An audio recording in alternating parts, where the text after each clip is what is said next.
नमस्कार, times of Swaraj में आप सबों का स्वागत है और मैं हूं संतोष सिंह। और टाइम्स ऑफ स्वराज में आज बात कर रहे हैं हम अपने राज्य के शिक्षा मंत्री चंद्रशेखर बाबू के बारे में। जी हाँ, देखिए, एक हम लोग के मिथिलांचल में बड़ा चर्चित कहावत है कि कक्का यो मतलब हसुआ हरे लो। जब ये अगर कोई कहता है ना अपने चचा को कि कक्का यो, जोर से बोला अगर कक्का यो, तो मतलब हसुआ हरेले, मतलब कुछ न कुछ काम कर दिया है। तो देखिए, चंद्रशेखर बाबू जब बने हमारे शिक्षा मंत्री तो पहले दिन से देखिए रोज ही अपना कक्का योग कर रहे थे। और ये बीजेपी में और संघ के जाने का एक क्राइटेरिया है। देखिए, संघ और बीजेपी में अभी क्या है कि जितना अभी उसको गलियाइएगा, जितना मजबूती से रामचरितमानस की आलोचना करिएगा, आप उसके नज़र में जाइएगा, अरे कौन है भाई। तो नज़र में पहुंचने के लिए इससे बेहतर रास्ता अभी कोई नहीं है। और जो परंपरा संघ और बीजेपी की चली आ रही है 2014 के बाद से, उसमें ऐसे लोगों को सबसे ज़्यादा तवज्जो दिया जाता है। आज के तारीख में नरेंद्र मोदी को सबसे ज़्यादा जो गाली देने वाला आदमी है, सबसे ज़्यादा भाजपा और संघ को जो गलियाने वाले लोग हैं, वो आज बीजेपी के सबसे सर्वोच्च पद पर पहुंचे हुए हैं। देख लीजिए, एक से एक नाम है। ज्योतिराज सिंधिया देख लीजिए, कितना संघ को गलियाता था वो आदमी। अब बीजेपी को, मोदी को देखिए, एकदम कलेजा का टुकड़ा बना हुआ है। एक नाम रहे तब तो, दर्जनों नाम है। बिहार में जो सबसे ज्यादा गलियाता था, आज उसका विधायक बना हुआ है। सम्राट चौधरी, याद करिए ना, क्या क्या कहता था संघ के बारे में और भाजपा के बारे में, अभी प्रदेश अध्यक्ष बना हुआ है। एक नाम है, दर्जनों ऐसे नाम है। हर कोई जो इस तरीके का चेहरा था, वो चेहरा जो है आज बीजेपी के साथ है। तो चंद्रशेखर बाबू जब से शिक्षा मंत्री हमारे बने, उसी दिन से इस तैयारी में थे, क्योंकि इनका भाई साहब जो है ना, बीजेपी ज्वाइन भी कर लिए हैं, दिल्ली से बीजेपी के बड़ा करीब थे, संघ के बड़ा करीब थे, झोरा झपटा लेके जाते थे झंडे वाला, हमको जानकारी है ना। उसी मिजाज के ये भी थे। लेकिन अब मधेपुरा से चुनाव लड़ना है तो कहाँ से आप जो है सचिव कीजिएगा। तो अपना आरजेडी थे, लेकिन पहचान बनाना था।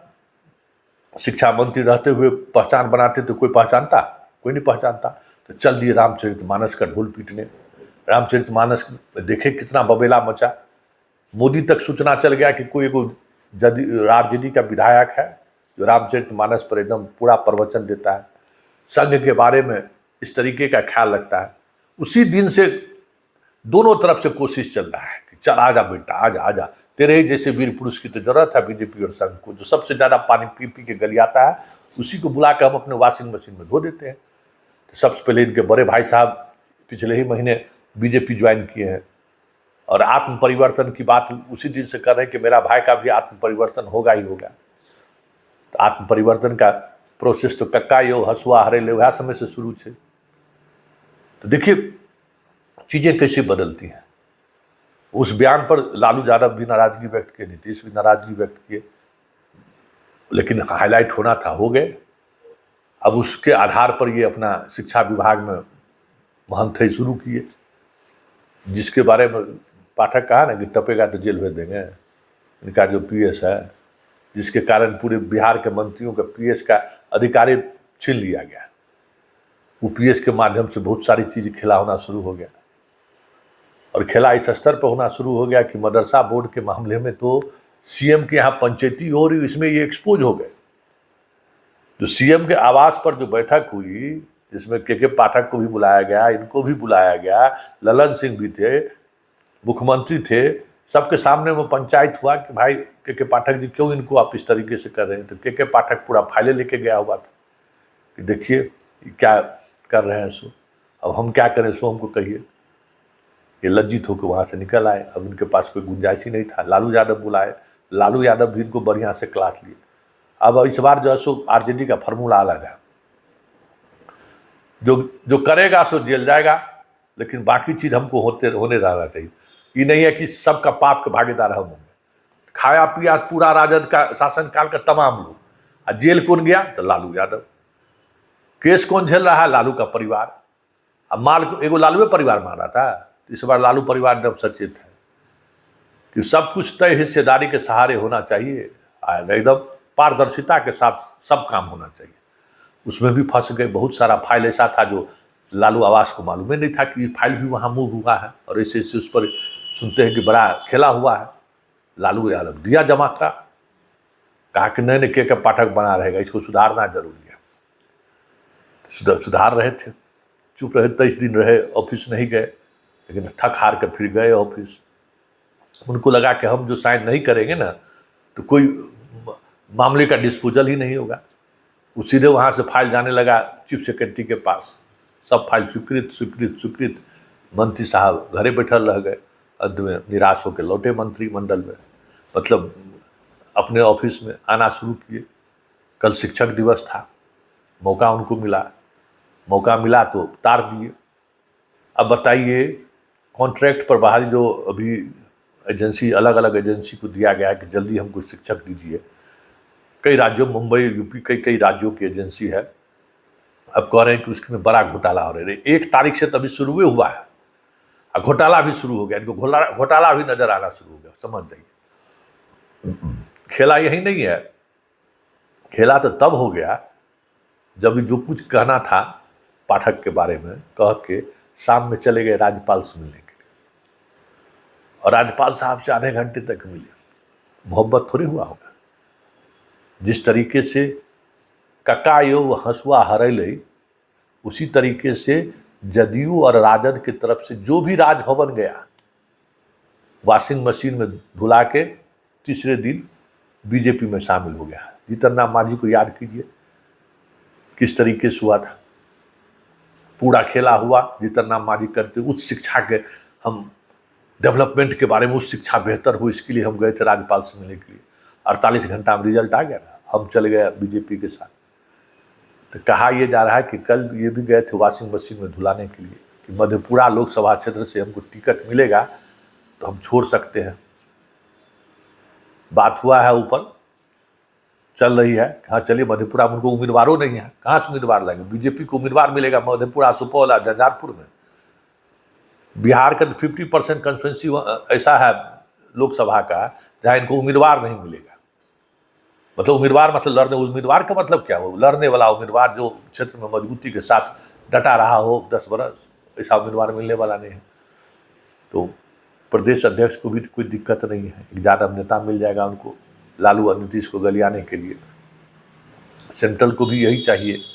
और अभी भी भूपेंद्र यादव कमज़ोर नहीं हुए हैं। भूपेंद्र यादव को भले भी बिहार से बाहर कर दिया गया हो, लेकिन भूपेंद्र यादव अभी भी कमज़ोर नहीं हुए हैं। और उनको यादव मोह कितना है आप सब समझते हैं कि लालू के जहाँ विपक्ष में हो वहाँ यादव किसको वोट करेगा। लेकिन नित्यानंद राय से लेके नीचे तक यादव को मोह करते रहे, मंत्री तक मनवा दिए। एगो झारखंड में नहीं देखे, एगो आरजेडी की जो थी उसको भी मंत्री बना दिया। तो वो सब खेला हो रहा है, ये अपना दिल्ली जुगाड़ कर रहे हैं। वैसे खबर ये भी आ रही है कि तैयारी इधर से भी शुरू हो गई है। मंत्री जी के विदाई का जो है बेला आ गया है। लालू यादव को जैसी ये सूचना मिली है कि ये जनाब गए थे राज्यपाल से मिलने के लिए, तो वो स्वाभाविक है कि राज्यपाल से गए थे, क्यों गए थे मिलने के लिए, ये भी कोई छुपा हुआ बात थोड़ी है। तो खेला शुरू है। अब देखिए इनकी कब विदाई होती है। जल्द मंत्रिमंडल रिसफल होने वाला है, उसमें इनकी विदाई हो जाएगी। उसके बाद ये अपना बीजेपी के साथ जाएं या जिनके साथ जाएं, पार्लियामेंट का चुनाव लड़े या जो कुछ भी करे, विदाई इनकी तय हो गई है। ये अब साफ हो गया है। अभी मधेपुरा के टिकट लेके अपना जितना रामचरितमानस के बारे में ये बोले हैं, उनके उस बोलने के एवज में इनको पदक मिलना चाहिए ना भाई। तो उसका जगह कहाँ है? भाजपा संघ में है। भाई भाजपा और संघ को गाली दीजिए, राम को अमानुष कहिए, आपको एक दिन में टिकट और पार्टी की सदस्यता हो सकता है प्रदेश अध्यक्ष बन जाएगी, कोई दिक्कत नहीं है। क्योंकि अब इसी के सहारे राजनीति साधना है। मोदी और शाह सोचते हैं कि कितना दिन हमको रहना ही है, जितना दिन है बीजेपी या संघ के आइडियोलॉजी से क्या लेना देना है। जब सत्ता में आ गए तो फिर सत्ते में बने रहने के लिए जो करना हो करते रहिए, यही स्थिति है। तो ऐसे में क्या हुआ कि बीजेपी का जो कोर कार्यकर्ता था, कोर पदाधिकारी था, कोर विधायक और सांसद था, अभी सब हाशिए पर है। अब सब आयातित दूसरे पार्टी से वॉशिंग मशीन से लाए हुए जितने लोग हैं सर्वोच्च पद पर बैठे हुए हैं।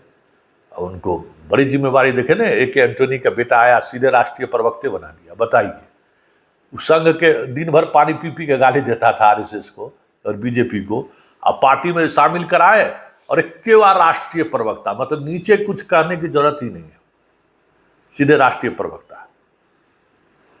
झारखंड में लाई उस महिला को, राजद की जो विधायक है, हाँ, और सीधे सांसद गिरिडीह से टिकट देके, गिरिडीह से जो उनका कर्मठ, गिरिडीह से तो सांसद कोडरमा से, ऐसा जगह से उसको चुनाव लड़ाए जहां सांसद बनी और एक कर्मठ पार्टी का जो कार्यकर्ता था, 6 बार 5 बार से जीतते आ रहे थे राय जी, उनका टिकट काट के उनको टिकट दे दी, सांसद बनकर पहली बार गई, उनको केंद्र में मंत्री बना दिया गया। तो यही वॉशिंग मशीन प्रोसेस है। तो अब देखिए चंद्रशेखर बाबू कब जाते हैं, उनका रामचरितमानस का पाठ अब पूरा हो चुका है, अब एक अलग तरीके का पाठ पढ़ने के लिए उसी स्कूल में जाएंगे जहाँ रामचरितमानस का पाठ होता है, पढ़ाया जाता है। अभी तक ये जो पढ़ रहे थे ना, वो अब कहेंगे कि भाई हमको रामचरितमानस का एक पहलू ही पता था, हमको अरे गुरु जी जो पढ़ाए उसको एक पहलू था, अब दूसरा पहलू पढ़े तो हमको ज्ञान हो गया कि नहीं, रामचरितमानस जैसा तो भाई